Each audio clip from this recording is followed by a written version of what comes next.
귀한 찬양 받으셨는 줄로 믿고 감사하고, 이 삶이 우리의 삶의 자리에서도 계속될 뿐만 아니라 또 다른 감사와 기쁨을 세상에 전하는 자로 맡겨주신 이 한 주도 살아내는 우리 모든 동천의 성도들이 되게 하여 주옵소서. 하나님 아버지, 우리에게 맡겨준 삶을 살아갈 때에 내 경험과 내 힘과 능력을 의지하는 자가 아니라 이 모든 것들도 하나님의 뜻에 비추어 보아 생각하고 판단하고 결정하고 하나님과 더불어 동행하는 가운데 하나님의 영광을 세상에 보여주는 우리 모두가 되게 하여 주옵소서. 말씀이 표대되는 귀한 삶 되기를 소망하며 예수님의 이름으로 기도하옵나이다. 아멘. 살아온 삶을 돌아보면 때론 잊고 싶은 순간도 있고 또한 가슴 사무치도록 후회되는 그런 순간도 있습니다. 그런가 하면 지금 생각해도 가슴 떨리며 그리운 순간도 있고요. 다시 돌아간다 해도 머물고 싶은 그런 소중한 순간도 있을 것입니다. 어느 날 운전대를 잡고 라디오를 이렇게 운전하다 라디오를 틀었는데 진행자와 내담자가 주거니 받거니 하면서 대담을 하고 있었습니다. 진행자가 내담자에게 이렇게 물었습니다. 당신은 혹시 인생을 리셋할 수 있다면 언제로 돌아가서 리셋하고 싶으세요? 그러니까 언제로가 다시 설정하고 싶으세요? 이렇게 물은 거죠. 여러분들도 혹시 누군가에게 이런 질문을 받으시면 언제라고 대답하시겠습니까? 그 내담자는 저는 유치원 시절로 돌아가 리셋하고 싶어요. 이렇게 대답을 했어요. 아마 살아온 삶이 그렇게 녹록하지 않았던 것 같아요. 그러니 유치원 시절로 돌아가서 내 인생을 리셋, 다시 시작하고 싶다라고 말하는 것을 보면 이 살아온 시간들이 그렇게 쉽지는 않은 것 같다, 이런 뉘앙스를 풍기고 있었습니다.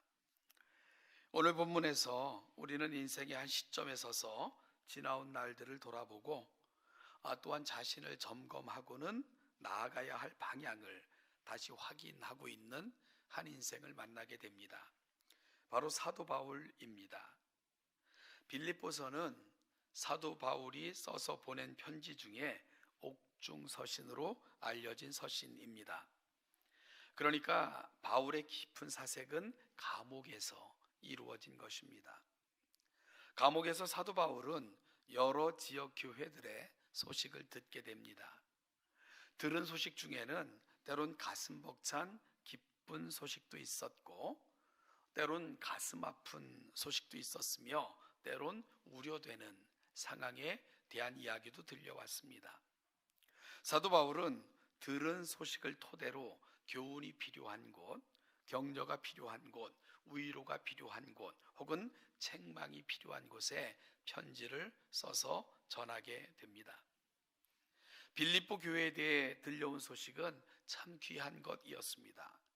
그들은 복음을 들은 첫날부터 지금까지 복음을 위한 일에 참여하고 있다라는 소식이 들려왔기 때문입니다. 그래서 사도 바울은 그들 안에 시작된 이 착한 일이 그리스도 예수의 날까지 이르기를 위해 기도했고요.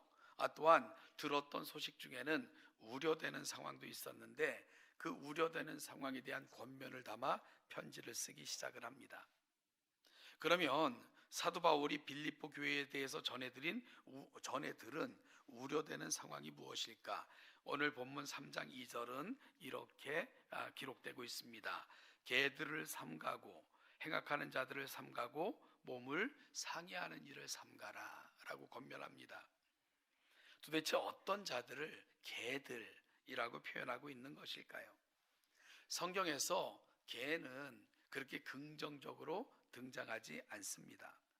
자기가 토한 것을 먹고 배설물을 먹으며 사람의 피를 핥고 시체를 먹는 그런 동물로 개는 등장하기 때문입니다. 이와 같은 특징들을 통해서 볼 때 여기서 말하는 개들은 대부분의 학자들은 아마 유대인을 가리키는 거다라고 이렇게 해석들을 많이 하는데요. 왜냐하면 자꾸 과거로 회귀케 하여 유대교로 돌아가게 하려는 그런 시도들을 유대인들은 가는 곳마다 계속해서 하고 있었기 때문입니다. 이들은 토한 것을 다시 먹고 배설물을 먹는 개처럼 자꾸 과거로 돌아가야 된다, 과거의 것들을 붙들어야 된다라고 주장했기 때문입니다. 행악하는 자들은 당시의 퇴폐와 음란한 세대를 따르는 자들을 말하며, 몸을 상해하는 자들은 이교의 풍습을 좇는 즉 우상 숭배자들을 말합니다. 이들로 인하여 교회가 어려움을 겪고 있다 하는 소식이 사도 바울에게 들려온 것입니다. 여러분, 감옥에 머물고 있었던 사도 바울은 이 소식을 들었을 때 얼마나 마음이 답답했겠습니까? 그래서 사도 바울은 급히 편지를 써서 전달하게 되었는데, 그것이 바로 빌립보서입니다. 먼저 빌립보 교인들을 격려하고 디모데와 에바브로디도와 같은 훌륭한 사역자들을 보내어 그들을 도울 것이다 라고 말씀합니다. 그리고 자신은 감옥에 있어 직접 갈 수 없기에 빌립보 교회가 온전한 신앙에 이르기를 소망하는 그 마음을 담아 편지를 보내면서 빌립보 교회가 예수의 날까지 아름답게 세워지기를 간절히 바라는 그의 마음을 전달하게 됐던 것입니다. 그러면 사도 바울이 자신의 경험을 곁들여 교회가 바로 세워지기를 위해 했던 그런 권면의 핵심은 무엇일까요? 오늘 빌립보서 3장을 통해 빌립보 교회에 전하고 있는 사도 바울의 권면을 보면 그의 고백에는 과거와 현재와 미래가 함께 녹아져 있습니다. 즉, 잊어버릴 것과 지금 해야 되는 것과 그가 놓치지 않아야 될 미래의 방향성, 이런 것들이 그의 고백과 권면 속에는 담겨져 있는 것입니다. 그러면 그의 고백 속에 나타난 그가 다시 지우고 싶은, 붙들고 싶지 않은, 돌아가고 싶지 않은 과거가 뭘까?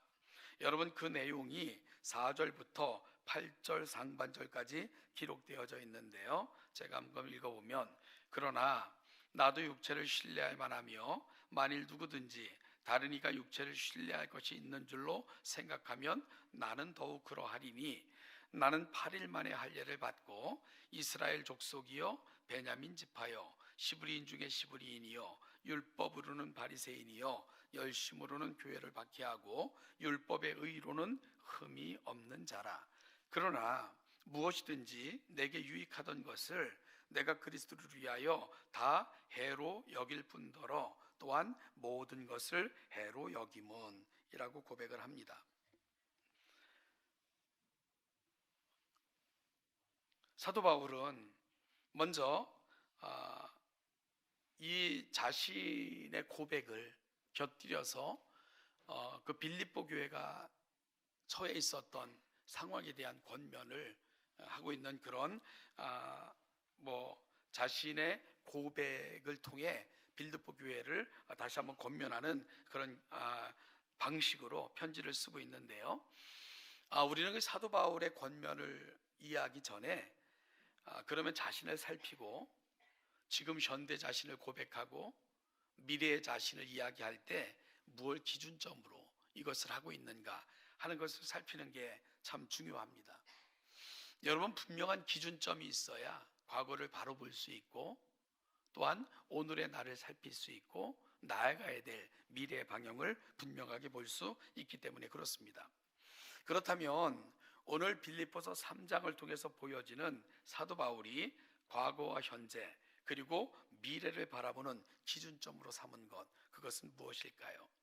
저와 여러분들이 8절은 한번 같이 읽어봤으면 좋겠습니다.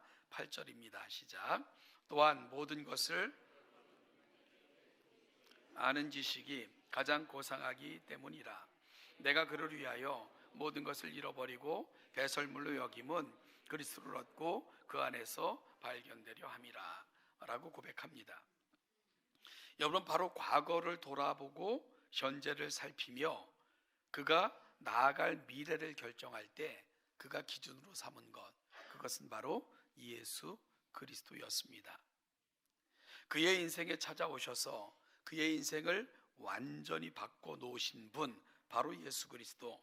그분은 그분을 자신의 인생을 살피고 돌아보고 결정하는 그 기준으로 삼아 지금 사도 바울은 이 고백을 담아내고 있는 것입니다. 여러분, 심지어 사도 바울은 그리스도 예수를 아는 지식을 가장 고상한 것이라고 고백을 합니다. 그분은 그분을 아는 지식에 견주면 그가 이전까지 붙들고 살았던 것들은 배설물만도 못하다라는 고백을 하고 있어요. 그가 이전에 살았던 삶을 배설물로 여기는 사도 바울. 여러분, 배설물이 무슨 의미인 줄 아시죠? 똥, 오줌 이런 것들을 말하는 겁니다. 용변을 보신 후 아까워서 다시 뒤적이거나 건질 것 없나 살피시거나 그런 분 없으시죠? 그런 건 특별한 경우나 아니면 사람의 건강을 체크하기 위해서 연구하거나 그런 사람들이나 하는 것이지, 대부분의 사람들은 속히 뒤돌아보지도 않고 떠나는 것이 빨리 그 자리를 떠나고 싶어 하는 것이 일반적인 사람의 생리겠지요. 여러분, 그러면 그 예수님의 눈으로 그분을 아는 지식을 기준으로 살필 때 그는 잊어버려야 될 과거가 있었고 또한 심써야 할 것이 있었고 장래 이루어야 될 과업이 있었는데, 심지어 떠나야 될 과거를 배설물처럼 그렇게 고백하는 사도 바울을 만나고 있는 겁니다. 그러면 먼저 그가 말하는 잊어버려야 할 것이 무엇이었을까? 13절을 보면 뒤에 있는 것이라고 표현하고 있는데요, 사도 바울은 자신은 오직 한 가지 일에 집중할 거다. 그 일을 위해서 이를 방해하는 것들로부터 완벽한 단절이 있기를 원한다. 그러면서 그것이 바로 뒤에 있는 것이라고 표현하고 있습니다. 그러면 그가 잊어버리고자 했던, 즉 뒤에 있다 하는 표현이 갖고 있는 의미가 뭘까요? 우리가 먼저 빌립보서 3장 앞부분을 살피면 빌립보 교회를 어지럽게 했던 개들, 행악하는 자들, 몸을 상해하는 자들, 이들이 빌립보 교회를 어지럽게 했다라고 말하면서 이어 빌립보 교회를 향해서는 이렇게 권면합니다. 3절인데요, 하나님의 성령으로 봉사하며 그리스도 예수로 자랑하고 육체를 신뢰하지 아니하는 우리가 곧 할례파라 라고 말씀합니다. 그러니까 이 3절에 비추어 볼 때 2절에서 빌립보 교회를 어지럽게 했던 개들이라, 행악하는 자들이라, 몸을 상해하는 일을 행하는 자들이라고 일컬어지는 이 사람들은요, 성령을 의지하여 일하는 자들이 아니라 자신의 의를 과시하는 자들이었고, 그리스도 예수를 자랑하는 자들이 아니라 자신의 영광을 추구하는 자들이었으며, 무엇보다도 혈통이나 신분 등을 자랑했던 사람들이었구나 하는 것을 알게 됩니다. 그러면서 이런 것을 하라면 자신도 얼마든지 자랑할 수 있다고 말하는 거예요. 그는 시브리인 중에 시브리인이다 이렇게 고백을 합니다. 정통 유대인이라는 거죠. 그는 난지 8일 만에 할례를 받았고요, 율법의 의로는 흠이 없어 율법에 심취했고 지켰던 이였고, 혈통으로는 이스라엘의 초대 왕을 배출했던 베냐민 지파에 속했던 사람이었습니다. 그러니까 비록 몰락했어도 왕가의 후손이라 라고 주장하고 있는 거죠. 이것들은 한때 자신에게는 한없이 유익했던 것들입니다. 한때는 가장 고상하게 생각했던 것들입니다. 어찌 보면 자신의 자존감과 관련이 있었던 것들입니다. 그런데 이 모든 것을 어떻게 했다고요? 배설물로 여겼다라고 고백을 했습니다. 왜 그럴까요? 진정한 보화를 발견했기 때문입니다. 가장 고상한 지식을 얻었기 때문입니다. 그러니 이전에 귀하게 여겼던 것들이 얼마나 무가치한 것들이었던가를 알게 되었고요, 자신을 가장 존귀한 자로 만드는 것이 무엇인가 하는 것을 분명히 알았기에 이런 고백에 이르게 된 것입니다. 여러분, 한때 율법에 심취해서 연구할 때 그것이 가장 고상한 지식인 줄 사도 바울은 알았습니다. 그래서 사도 바울은 이 지식을 얻고자 예루살렘에 그것도 그 당시 당대의 가장 유명한 학자에게까지 배우고자 유학을 왔던 사람, 사도 바울 아니었습니까? 그런데 율법 앞에 서면 설수록 그는 넝마주의 옷을 걸친 듯 초라한 자신이 될 뿐이었습니다. 초라한 자신을 볼 뿐이었어요. 율법에 열심을 낸다고 힘을 다했는데 그 결과는 누군가를 그가 그토록 연구했던 잣대로 끊임없이 정죄하고 있는 것이 자신의 모습이었습니다. 나와 다르다는 이유로 그는 그 율법을 잣대 삼아 살인까지 서슴지 않는 괴물이 되어 있는 자신을 발견할 수밖에 없었습니다. 여러분, 그런데도 그는 그것이 하나님을 향한 열심인 줄 알았어요. 자신이 무언가 대단한 지식을 알고 행하기 때문이라고 그는 스스로 착각하고 있었던 것입니다. 그런 그의 인생에 주님께서 걸어 들어오셨습니다. 그리고는 그가 그토록 심취해서 연구했던 그 구약이 어디를 향하고 있는가를, 그가 받은 할례가 무엇을 예표하고 있었던가를, 구약의 성도들이 그토록 사모했던 그 지점이 어디인가를 그는 분명히 알게 되었습니다. 그것은 바로 예수 그리스도. 그 모든 것들은 한 분 예수 그리스도를 향하고 있었습니다. 그리고 그 예수를 믿음의 눈으로 바라볼 때 그는 진정한 자신을 볼 수 있었고요.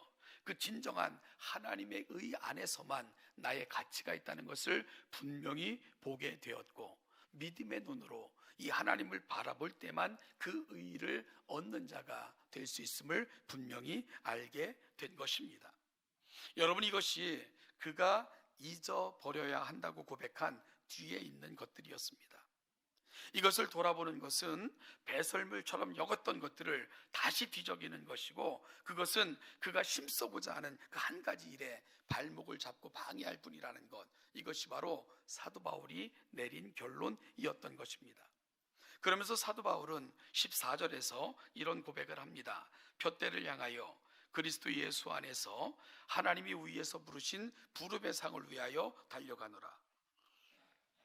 여기서 사도 바울이 향하여 달려간다 라고 고백하는 푯대는 그가 놓치지 말아야 될 목표고요. 이를 위해 그는 뒤를 돌아보며 머뭇거리지 않고 오직 앞을 향해 달려간다고 고백하고 있습니다. 여러분, 지금 그는 이미 이룬 것에 만족하지 않고 달려가고 있고요. 이 경주에서 그가 바라보고 있는 것은 바로 푯대였습니다. 그 푯대를 놓치지 않고 그 푯대를 향하여, 그 푯대가 있는 곳을 향해 달려간다, 사도 바울은 고백하고 있는 거죠. 그리고 이 푯대는 부름의 상, 즉 주님 앞에 설 때 받을 상이라고 설명을 합니다. 이것이 바로 사도 바울이 설정해 놓은 푯대, 그리고 그 푯대는 부름의 상이라는 의미로 사도 바울은 해석하고 있는 거죠. 사도 바울은 이 경주에서 방해가 되는 것들, 내 목표를 흔들리게 하는 것들, 나의 발목을 잡고 늘어지는 것들을 다 버리고 나는 한 일 내심쓰겠다, 한 가지 일에 힘쓰겠다, 즉 푯대를 향하여 오늘 나의 삶을 고정하며 달려가겠다라고 사도 바울은 결정하고 고백하고 있는 것입니다. 어느 글에 보니까 아인슈타인 박사가 뉴욕에서 기차를 타고 어디론가 가고 있는데 잠시 후 승무원이 승객의 표를 조사하기 시작을 했습니다. 아인슈타인 박사는 그 승무원 앞에서 여기저기 주머니를 찾았지만 그 표를 찾을 수가 없었어요. 그러자 그 승무원이 빙그레 웃으면서 저는 박사님이 누군 줄 압니다. 속이고 타실 분이 아닌 것을 아니까 표를 못 찾으셨어도 제가 받은 줄 알 테니까 당황하지 마세요 하면서 웃으면서 그냥 지나쳐 사라졌습니다. 그리고 그 승무원이 검표를 마치고 다시 돌아가다 보니까 아인슈타인 박사가 아직까지도 그 표를 막 찾고 있는 모습을 발견했습니다. 검표원이 다시 박사님, 표는 받은 줄로 생각하니 걱정하지 말고 표를 찾지 않으셔도 됩니다 하고 다시 확인해 줬습니다. 이에 아인슈타인이 그게 아닙니다. 표에 내가 내릴 역이 기록되어 있는데 그 표를 잃어버려서 내가 어디서 내리는지를 몰라서 지금 표를 찾고 있는 겁니다 라고 대답을 했대요. 정확한 이야기인지 잘 모르겠습니다만은 아인슈타인은 천재인데 한 가지에 집중하면 다른 것들은 어린아이처럼 잘하지 못했다, 이런 말들이 많이 전해져 오고 있는데요. 뭐 그런 류의 이야기라고 생각이 됩니다. 기차를 탔어요. 기차는 숨가쁘게 달려갑니다. 기차를 탔다는 것은 어디서 내려야 되는 목표가 있는 거잖아요. 그런데 기차에 몸은 실었는데 어디서 내려야 되는지, 나는 어디로 가고 있는지를 놓쳤다면 이것만큼 낭패가 세상에 어디에 있겠습니까? 여러분, 우리가 살아갈 때 어쨌든 우리도 기차에 몸을 실은 것 같잖아요. 세월이라는 기차에 몸을 싣고 우리에게 맡겨진 삶들을 살아가고 있는 거예요. 그런데 내가 어디로 가고 있는지, 그리고 물론 우리 인생이라는 것은 언제 내릴지는 모르지만 그럼에도 불구하고 내가 가야 할 곳조차 놓치고 있다면 이것만큼 답답한 이야기가 세상에 어디에 있겠습니까? 우리의 지나온 인생을 아무리 몸부림치고 후회하고 바꾸고 싶은 지점이 있다 해도 우리는 돌아가서 그것을 바꿀 수는 없죠. 그것은 영화에서나 존재하는 이야기입니다. 그리고 만약 그럴 수 있다면 여러분들의 인생이 행복할까요? 내가 어느 지점에 가가지고 그걸 고치면 세상은 좋아질까요? 저는 그렇게 생각하지 않습니다. 우리가 마음에 안 든 지점이 있어 그 지점으로 돌아가서 내 인생을 고쳤다 칩시다. 그게 세상의 기여가 될까요? 아닐 겁니다. 세상은 더 큰 아비규환에 빠질 것이고요, 더 큰 소용돌이, 더 큰 혼란을 경험하게 될 것입니다. 요즘 세상을 보면 그렇게 많이 가진 사람들이 더 갖겠다 전쟁을 일으키고 사람 죽이는 거 아무렇지도 않게 생각을 하고 온갖 추잡한 일들로 가득한 이 세상을 바라볼 때마다 인간이 그리 선하지 않아요. 그래서 내가 원하는 지점에 가서 내 인생을 바꾼들, 그게 자기 인생은 어떨지 모르겠지만 함께 살아가는 세상의 이익이 될 것인가, 그건 전혀 우리가 장담을 못하는 거죠. 그리고 또한 돌아가서 바꿀 수도 없고요. 그러면 오늘 우리는 어떻게 살아야 할까요? 저는 오늘 이 아침 우리 동천교회 모든 성도님들이 우리의 시선을 푯대로 옮기시는 그런 아침이 되시기를 주님의 이름으로 축복합니다. 내 인생의 마지막 순간이 우리의 푯대일 것입니다. 그곳에서 내가 만나고 경험해야 될 것들을 한번 생각을 해보시는 것입니다. 사도 바울은 그의 푯대는 부름의 상이라고 표현을 했어요. 이 개념 속에는 참 많은 것들을 담고 있는데, 내가 이 땅에 존재하는 것은 하나님이 부르신 그 부르심 속에 있습니다 하는 의미고요, 내 인생의 끝은 그 부르신 사명을 마치는 날입니다 라는 고백, 그리고 이 부름을 잘 감당하고 끝에 가면 주님이 나를 기다리고 계셨다, 잘했다 칭찬하시고 상을 줄 것입니다. 이것이 사도 바울이 말하는 푯대입니다. 그래서 사도 바울은 그 푯대를 부름의 상, 내가 받을 상이라고 표현하고 있는 거죠. 사도 바울은 오직 그 지점을 놓치지 않고 달려가겠다라고 결심을 하는 거예요. 비록 과거의 것들은 바꿀 수 없지만 그것 때문에 내 발목 잡히지 않고 그것 배설물처럼 여기고 오직 나를 부르신 그 부르심 붙들고 하나님께서 원하시는 삶을 살다가 인생의 끝지점에 그분 배울 때 그분이 예비하신 부름의 상을 받는 것, 그것이 바로 나의 달려가는 이유입니다. 사도 바울은 그렇게 고백하고 있는 것이고 이것이 그의 결심입니다. 얼마 전에 이 타교단 총회장 및 기관장 임명식에 축사를 좀 부탁한다고 해서 다녀온 적이 있는데요, 그곳에서 이 임직식을 마치고 몇몇 친분이 있었던 교류하면서 알고 지냈던 분들과 같이 식사를 하고 차를 마실 그런 기회가 있었습니다. 그 중에는 이미 은퇴하신 목사님도 계셨는데요, 그 목사님과 함께 앉아서 이렇게 서너 명이 함께 앉아서 담소를 나누던 중에 그 교단 목사님 한 분이 은퇴하신 목사님에게 목사님, 은퇴하시니까 조금 편안해지셨습니까? 요즘 어떻게 지내세요? 이렇게 물었습니다. 그러니까 그 목사님 말씀하시기를 은퇴하니까 특별히 할 일도 없고 농사 짓고 있습니다. 그러니까 텃밭 이렇게 가꾸면서 지낸대요. 그러면서 그러다 보니까 더 많은 시간을 성경 읽고 그리고 또 한 장씩 연구하려고 그렇게 노력하고 있습니다. 특별히 어디에 쓸지는 모르겠지만 그래도 그러고 있습니다. 그래요. 그러면서 이런 말씀을 하셨습니다. 이제 성경이 보여요. 그러더라고요. 목회할 때는 그렇게 바쁘다고 분주하게 살면서 정작 중요한 것은 놓쳤던 것 같아요. 이제 성경이 보입니다. 말씀이 왜 이렇게 좋은지, 그 말씀이 얼마나 심오한지, 그 말씀 속에서 하나님의 마음이 이거였구나, 지금 오히려 깨닫고 있습니다. 그러면서요, 말씀 열심히 연구해서 전하세요. 그러면서 이런 말씀을 하시더라고요. 내 나중에 부끄러워 주님을 어떻게 뵙노? 그러시는 거예요. 노 목사님께서 내 나중에 부끄러워 주님을 어떻게 뵙노? 그러시는 거예요. 그 말을 듣고 가슴이 참 먹먹해졌습니다. 내 나중에 부끄러워 주님을 어떻게 뵙노? 내게 주어졌던 시간 속에서는 그 귀한, 너무 소중한, 정말 가슴 벅찬 이 말씀을 놓치고 살다가 이제 와서 깨닫는 나, 주님 앞에 부끄러워서 어떻게 뵙노? 그렇게 말씀하시는 것처럼 들렸습니다. 그래서 요즘 제가 가르치는 우리 대학원생들과 함께 제가 그 마음을 전하려고 노력을 해요. 그래서 학생들에게 강의하면서 제대로 배웁시다. 잘 전합시다. 부끄럽지 않게 목회합시다. 그러면서 학생들과 같이 기도하기도 하고 그럽니다. 제 표대이고 제 다짐을 함께 나누는 거죠. 사랑하는 동천교회 성도 여러분, 혹시 우리는 아직도 과거에 내 발목 잡히고 옛날이요?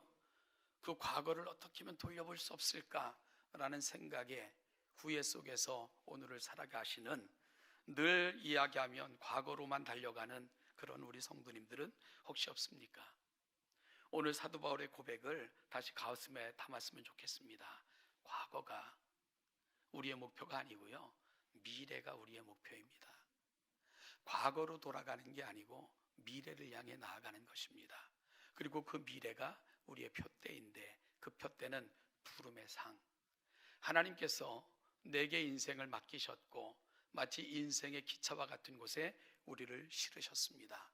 우리는 달려가고 있는 건데, 여러분, 우리는 내려야 될 목적지가, 물론 목적지가 시간에 따라 다 우리는 다르지만 그럼에도 불구하고 내가 내려야 될 목적지에서 내려야 되고요, 그곳에서 우리는 내게 인생 맡기셔서 이 땅에 보내신 주님을 만나야 됩니다. 그리고 그 주님께서 내게 맡겨주셨던 사명을 펼쳐놓고 그 주님이 주시는 상으로 우리 인생의 마무리가, 그리고 영혼을 향한 그 관문에 서게 될 것입니다.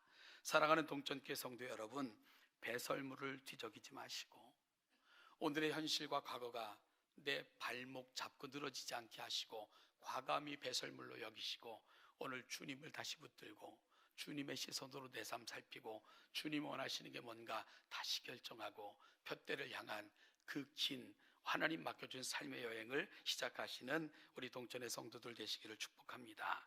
내 나중에 주님을 어떻게 뵙노? 그날이 우리 인생의 가장 영광스러운 날이 되시기를 주님의 이름으로 축복합니다. 기도하겠습니다. 하나님 아버지, 우리 모두는 신앙의 경주를 하고 있는 자들인데 길을 벗어나 상이 없는 곳을 달려가면서도 경주인 양 착각하는 우리가 되지 않게 하옵소서. 우리 주님 맡겨준 부름의 상을 위해 그 표대를 향해 달려가는 우리가 되게 하시고 이 세상의 그 어떤 것도 이 경주의 여행의 방해가 되지 않도록 우리의 발걸음을 지켜주시고 인도하시며 그 마음 갖고 이 땅 살다가 고결하게 주님 앞에 가장 영광스럽게 주신 상급을 받고 영원으로 들어가는 우리 동천의 모든 성도들 되게 하여 주옵소서. 감사드리며 예수님의 이름으로 기도하옵나이다. 아멘.